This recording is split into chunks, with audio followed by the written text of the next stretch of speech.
الله أكبر الله أكبر. السلام علیکم ورحمۃ اللہ وبرکاتہ.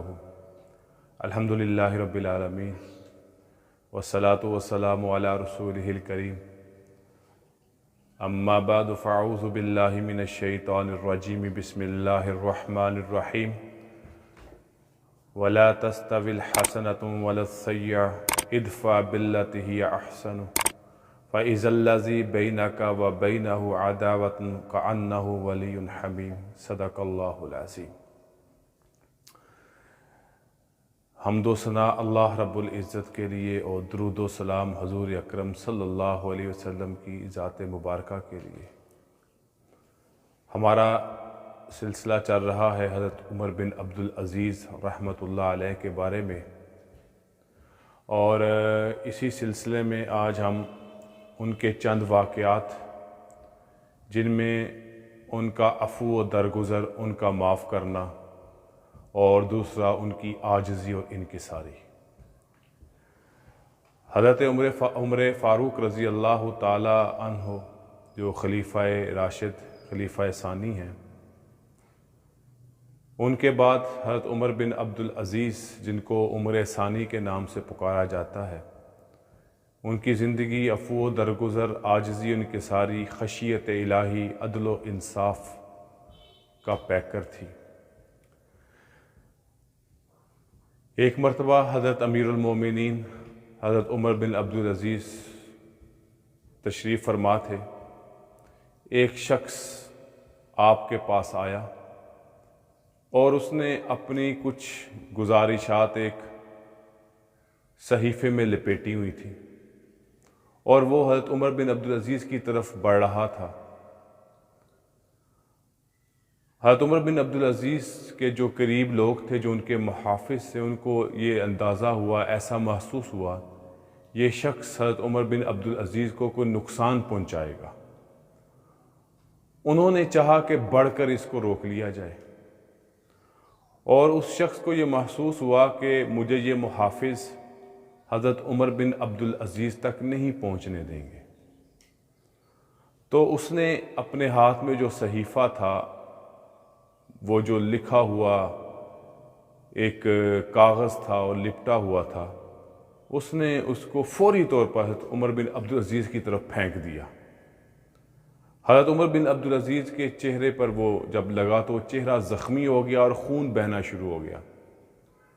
محافظوں نے اس بندے کو پکڑ لیا. حضرت عمر بن عبدالعزیز کے چہرے سے خون بہہ رہا ہے، اور وہ اس کو معاف بھی کر دیتے ہیں، اور محافظوں سے کہتے ہیں اس کو چھوڑ دو، اس کو جانے دو، اور ساتھ ہی حکم جاری کرتے ہیں کہ یہ ضرورت مند ہے، یہ کسی حاجت کی وجہ سے ہمارے پاس آیا تھا، لہٰذا اس کی ضرورت اور حاجت کو فوری طور پر پورا کیا جائے.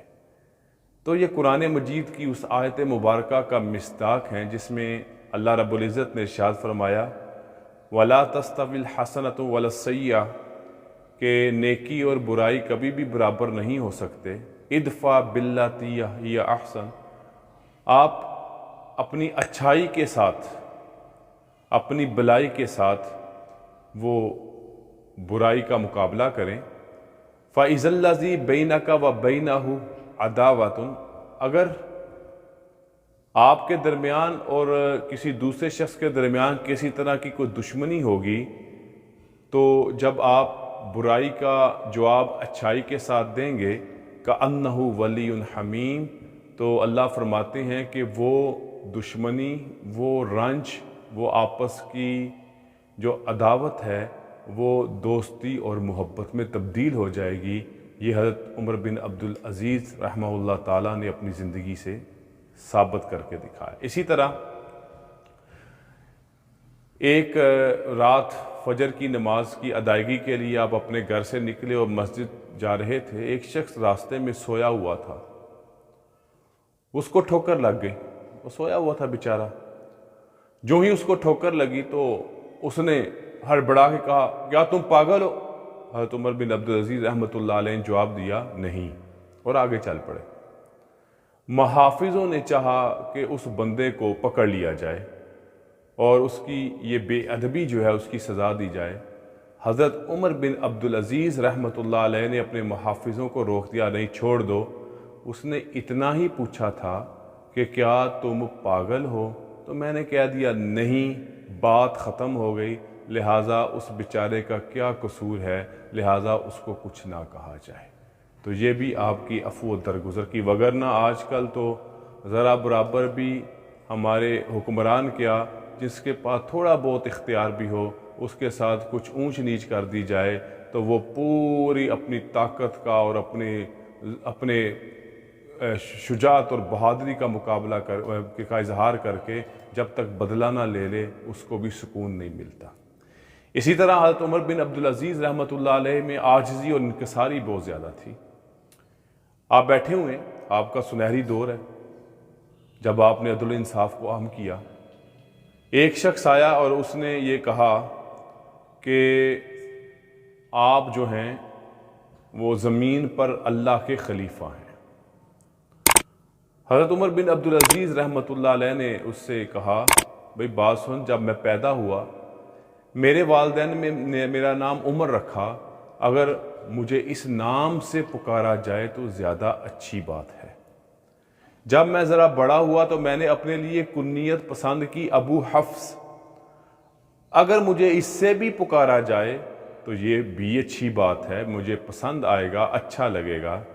پھر اس کے بعد فرمایا کہ لوگوں نے مجھ پر ایک ذمہ داری ڈال دی، مجھے امیر المومنین کہنا شروع کر دیا، اور اگر تم لوگ مجھے اس امیر المومنین کے نام سے بھی پکارو گے تو مجھے تب بھی اچھا لگے گا، لیکن خلیفۃ اللہ علی الارض یہ میں کسی صورت میں نہیں ہو سکتا، یہ تو اللہ کے نبی حضرت داؤد علیہ السلام ہو سکتے ہیں، حضور اکرم صلی اللہ علیہ وسلم ہو سکتے ہیں، سلیمان علیہ السلام ہو سکتے ہیں، میں تو ان کے درجے کو پہنچ بھی نہیں سکتا۔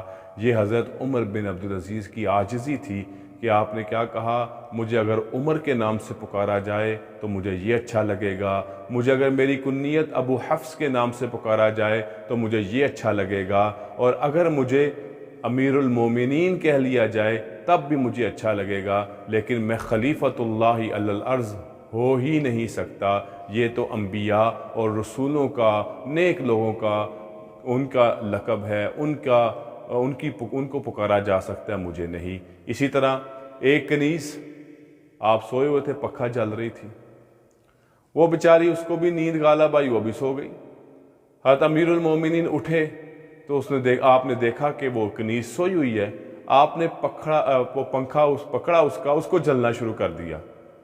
وہ اچانک بیدار ہوئی اور پریشان ہو گئی، یہ کیا بنی، ذمہ داری اور ڈیوٹی تو میری تھی، امیر المومنین مجھے پنکھا جل رہے ہیں۔ کہا فکر نہ کر، جیسے میں ایک انسان ہوں تو بھی ایک انسان ہے، لہٰذا اگر تجھے کوئی تکلیف اور مصیبت آئی ہے تو مجھے کوئی مذائقہ نہیں کہ میں اس کو دور کروں اور تجھے راحت پہنچاؤں۔ تو یہ حضرت امیر المومنین تھے جن کے بارے میں آپ کہہ سکتے ہیں کہ یہ قرآن کا اس آیت کا مصداق تھے، وَعِبَادُ الرَّحْمَنِ يَمْشُونَ عَلَى الْأَرْضِ هَوْنًا، اور رحمان کے بندے وہ ہیں کہ وہ زمین پر دبے پاؤں عاجزی کے ساتھ، انکساری کے ساتھ چلتے ہیں۔ اور اللہ رب العزت کے محبوب پیغمبر صلی اللہ علیہ وسلم نے ارشاد فرمایا، اِنَّ اللَّهَ أَوْحَىٰ إِلَيَّ، بے شک اللہ نے میری طرف وحی کی ہے، کیا أَن تَوَاضَعُوا، کہ تواضع اختیار کی جائے، عاجزی انکساری اختیار کی جائے، حتیٰ لا یفخر احد علی احد، کوئی ایک دوسرے پر فخر، گمنڈ، تکبر نہ کرے، ولا یبغی احد علی احد، اور کوئی ایک دوسرے پر زیادتی بھی نہ کرے۔ تو یہ حضرت عمر بن عبدالعزیز کی زندگی سے 3-4 واقعات تھے۔ آپ کا معاف کرنا، آپ کا عفو و درگزر باوجود اس کے کہ بدلہ لے سکتے تھے، اور دوسرا آپ کی عاجزی اور انکساری۔ اللہ تعالیٰ ان صفات کو ہم میں بھی پیدا فرمائے۔ وآخر دعوانا الحمدللہ رب العالمین، والسلام علیکم ورحمۃ اللہ وبرکاتہ۔